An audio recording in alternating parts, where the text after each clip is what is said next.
Hi, this is Tube. Today on Hunter Colour Wild, we're going to be talking about herd management and does it work. We're also going to be talking about the origins, where it started from, the concepts of it, how it's progressed over the years, who sort of influenced it, pushed it along, and to where we are at the current moment. And some of my findings myself and what I put into it. Now, I've been thinking about doing a video like this for a very long time, but I wanted to put in my own input based off what I've actually learned, tried, and found that works. That's the difference, right? You can have hearsay all you want, spout this, spout nonsense, but actually going out there, doing the work, jotting down what works, what doesn't, tries. You know what I mean? It's a whole different thing from just saying something works versus actually proving what works. So for the last 9 months, I've been jotting down every kill, collecting every kill on red deer and fallow deer and seeing how it works. And I've tried loads of different things. Also worked with the community. We all have our own input. Join the official theHunter Discord. A lot of us are chatting there, especially in Fabled. It gets a bit funny in there sometimes, but it's a great Discord. Come join us. And we all have our own ideas, but based off my experience and kills I've collected over the last 9 months, which is over like 7,000 kills, which I've documented, know what levels I've shot, how many diamonds. I've gone about it like scientifically, and I want to share some of my knowledge of what I know on it. Now, herd management started the concept 2009 in the Hunter games. That's when the Hunter games actually started. Way before Colour Wild, which didn't come out till 2017, but the concept and thought about it has been around since then, and maybe before then. Now, if you're not sure about this, you can go to the Hunter Classic forums, type in the search herd management, and you'll see numerous posts going all the way back to 2009. Some people like Monaco Steve, who is a well-renowned person from the Hunter Classic, put lots of input into it, does with Colour Wild, but he's not so much known in Hunter Colour Wild, but he made detailed posts about herd management. He used to collect racks of every type of animal, compare each type of rack, and spoke about this deeply in a really detailed way. So that's the first time I really learned about it. I commented on it on the post myself. I was trying to find the original post, but I can't find it. But the whole concept of basically what's in Hunter Colour Wild, and even Way of the Hunter, they've adapted that themselves and made that like a main game feature. So it is a known thing, and it's been talked about for a very long time. So it's interesting to talk about it. But what you think about it is, some people like it, some don't. But what it is actually natural. It's an actual evolution of life, and it's in everything. It's in animals, it's in plants. Like I say, if you grow plants, you get like 10, and you pick out the best one. It's just like deer. It was on about herd managing to get the best stock. It's a natural actually thing in evolution. So it's interesting to see it in video games, and that's why we never thought we'd actually see it happen in video games, because it's so complex, and how would you implement it?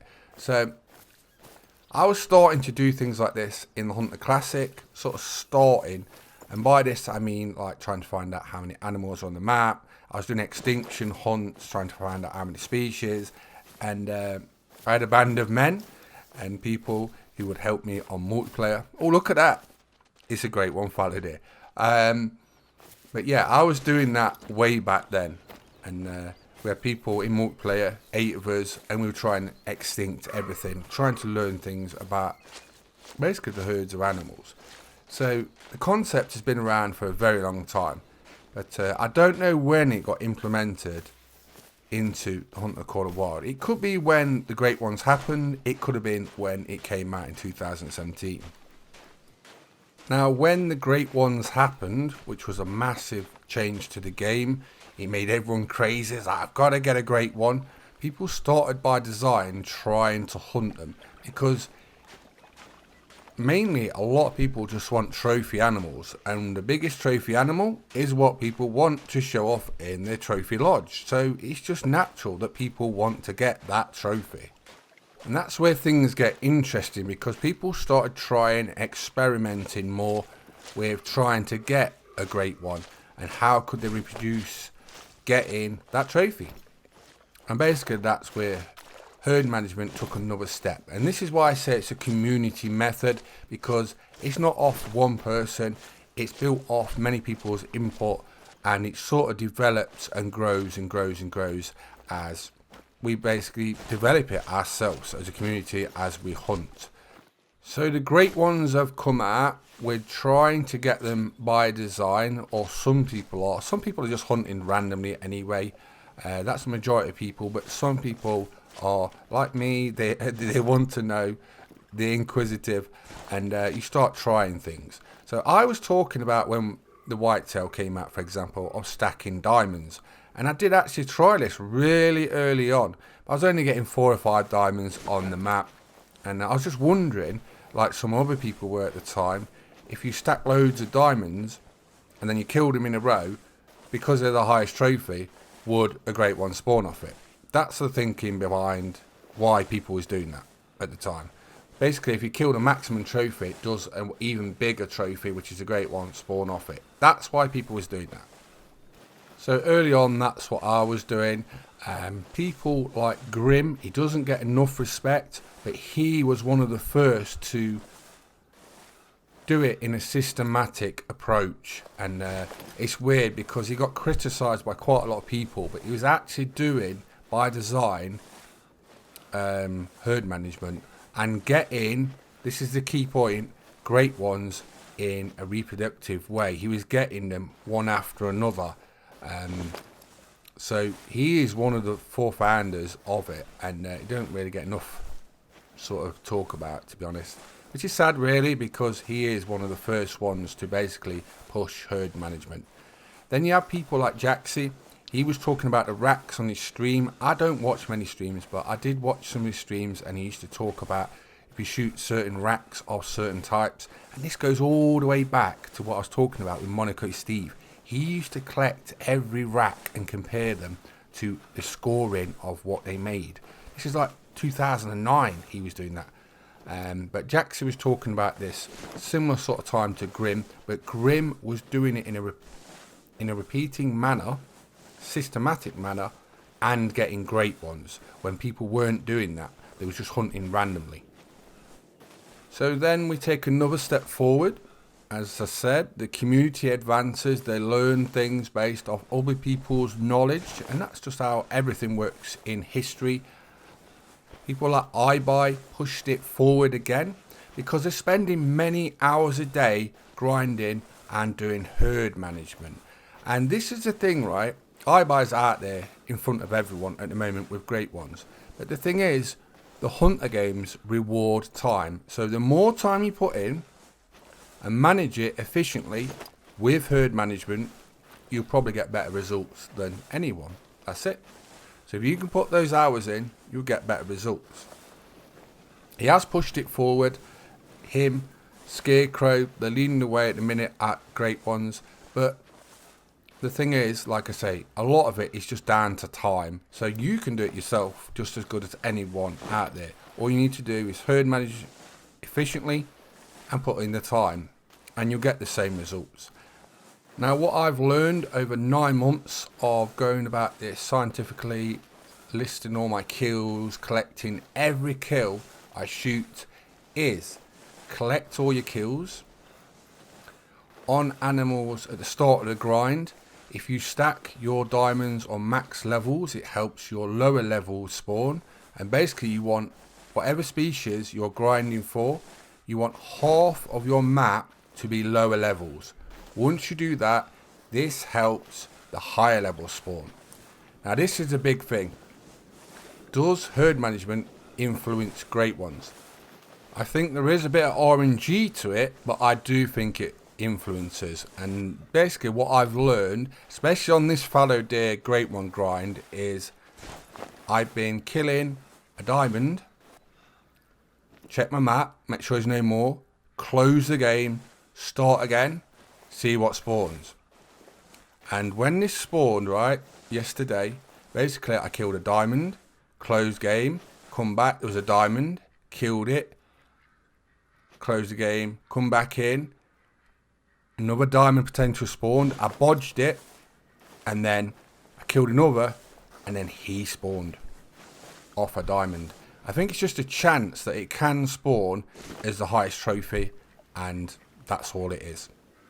So I'm going to break it down to you as simple as possible what I think herd management actually does with great ones.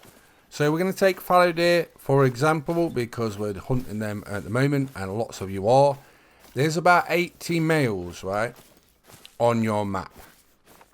Now basically you want about 40 of those as level 2s. That's what I've been doing. I noticed since I got to about 35 level 2s on my map that the level 5s would respawn quicker and quicker and quicker. So if you've got about half your population as lower levels, it doesn't need to respawn lower levels. You've got a higher probability of higher levels spawning because it doesn't need to respawn the lower ones. So once you reduce your shooting pool size, the amount of animals you can shoot at, obviously if they're in the higher levels it's going to respawn, you've got a better chance of a diamond or maybe a great one respawning.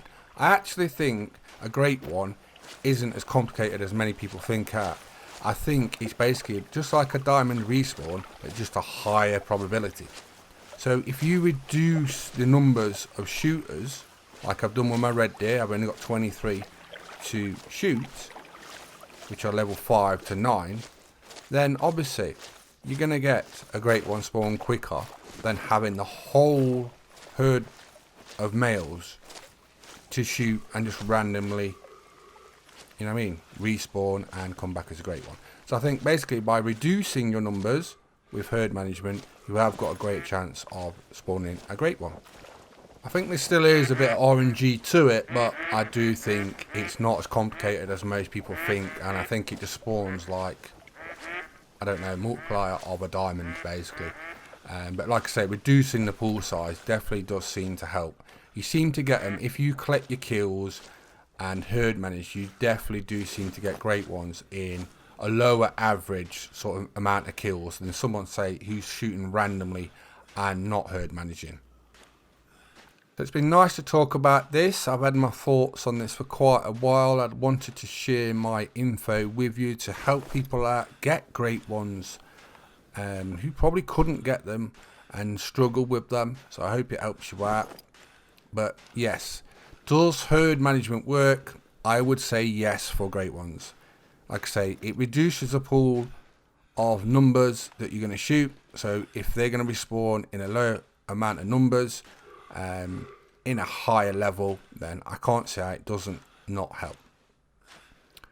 So if you're hunting fallow deers at the minute, shoot 3s to 5s, stack 5s for a start until you get about a third of your map as level 2s, then kill your diamonds, then just shoot 3s, 4s, 5s, and then hopefully you get one of these spawn. And I hope that helps you out. So I'm Ron McTube. We've been talking about, does herd management work? I think it does on the Hunter Call of Wild. Please subscribe to YouTube channels. We're going to shoot him in the next video. Please subscribe to YouTube channels. And thanks for watching. Bye bye.